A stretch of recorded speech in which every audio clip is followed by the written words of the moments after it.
Kleine, and welcome back to episode 9 of building the Kleine Scheidegg train station.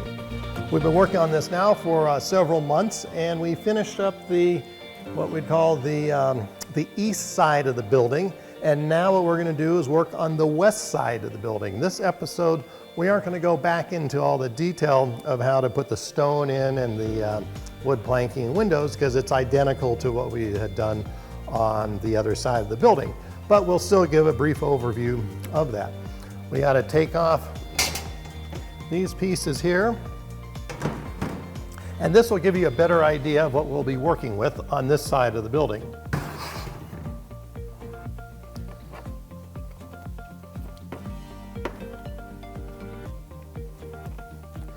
These we will end up painting later on, and they'll be part of the final assembly once we permanently attach all the walls together. So just like the other side, the first thing that we're going to do is put the stone tiles on the bottom half of the first floor, and we're going to bring them up to, on the cargo building, bring them up to about right here, and on the rest of the building for the utility closet, the restaurant, we're going to bring that up to about the bottom of where these notches go in, and then the wood paneling will start from there and go up the rest of the way. And we'll need to remember to put in that little notch all along here so that the roof panel can slide in flush up against the PVC board when we do our final assembly. So this lower section here will all be stone, and this upper section here will be the wood planking. We will do the stone, then the wood, we'll glue the windows in, stain everything, flip it over, and insert the windows and seal the windows inside the building. And that will finish up the detail on this side of the building. So, let's get to work. So just like we did on the other side of the building, we take our 1/8 by 1/2 inch by 24 inch base wood strips and cut them all to size, and then come along with the landscape adhesive to glue them to the PVC board. Once that's all set up, we do a light sanding to make sure that it has a nice finish.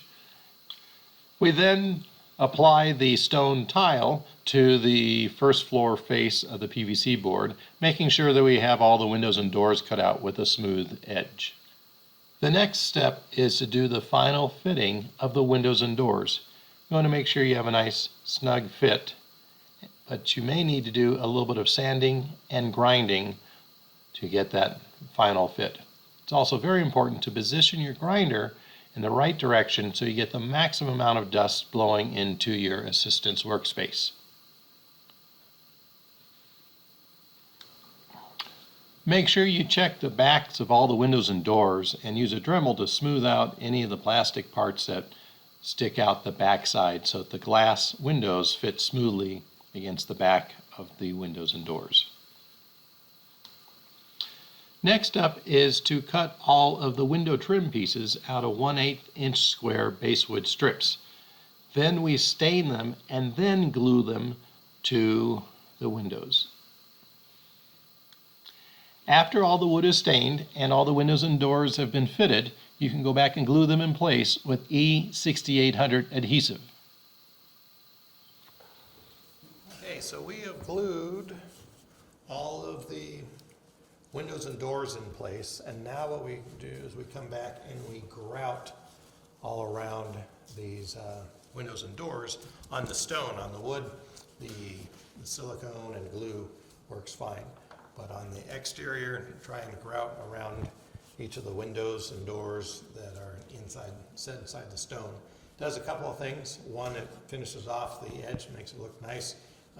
Number two, it really helps hold these windows and doors in place from the outside, and also helps weatherproof these windows and doors. So I just use this, we're using this Fusion Pro pre-mixed grout. This stuff we talked about already works really well, and this color is called Haystack, and I just use a little wood piece of wood here to go along and just kind of push it in.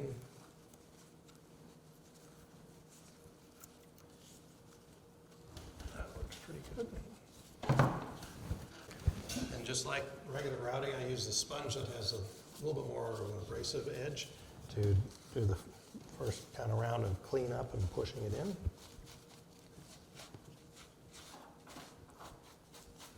There you go. Then I come back and use the softer side.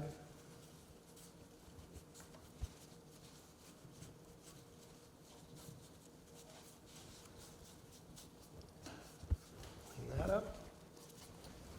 Then I take a towel that has a little bit of texture to it, and that helps get into the little cracks.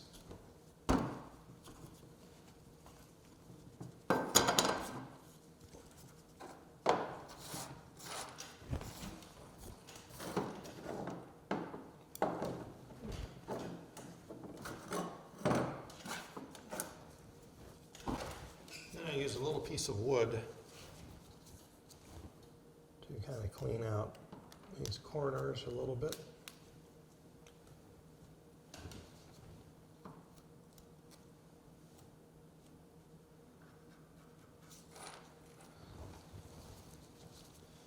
And sometimes I put the cloth in it.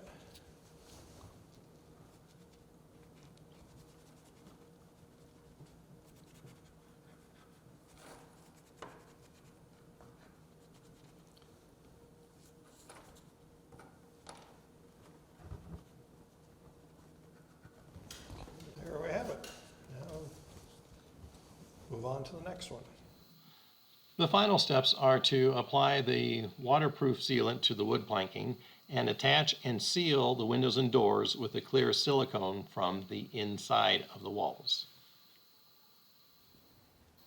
All right, we have now finished up the west side of the Kleine Scheidegg train station building, and as you can see, this is really starting to look like a pretty spectacular model that's going to be out there on the railroad.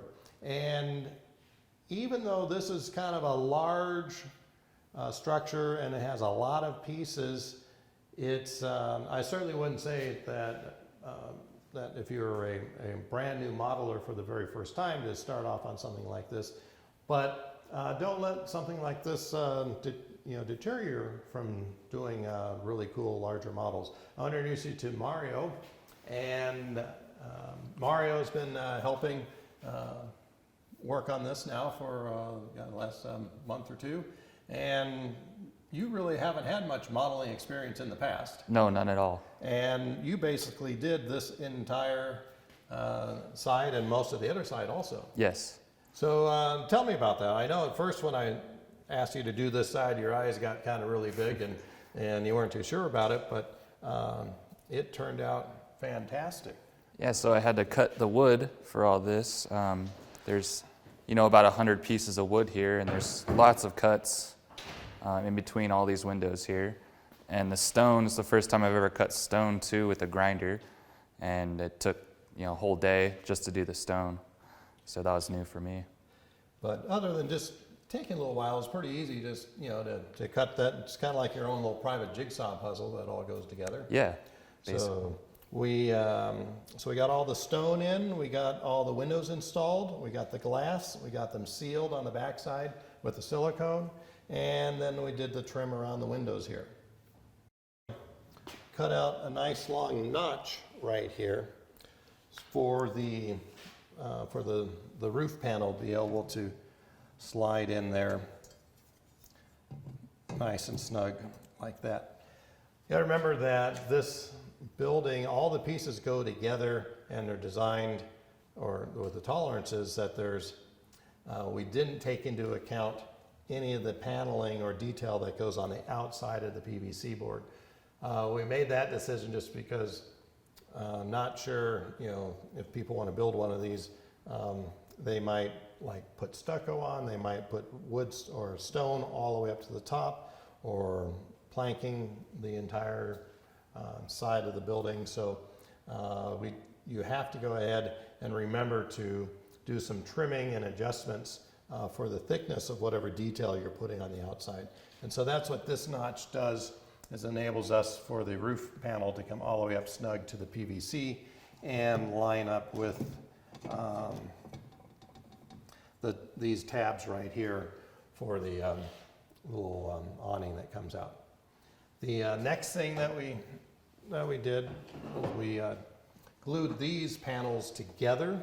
We still have to finish them. We put the Bondo on them, and we still need to sand this filler piece to make it flush with the roof. But this way the thing's not all falling apart. Here, I'll hand you that. You can see that over there. Same thing with this piece.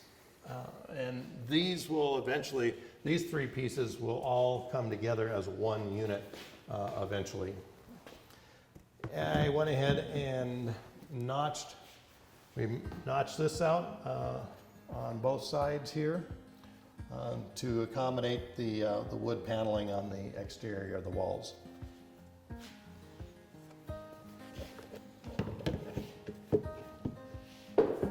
Then on the inside, to hold up, we have the second floor now dropped in there, and we went ahead and glued, cemented all of the mushroom tabs into the sides of the building so it supports the floors in each section.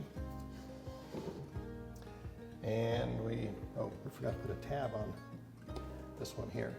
So that's pretty much what we have gotten accomplished in this episode. So once again, I want to thank Margaret, because you did a great job on putting all the stone and wood paneling on here, and the window trim.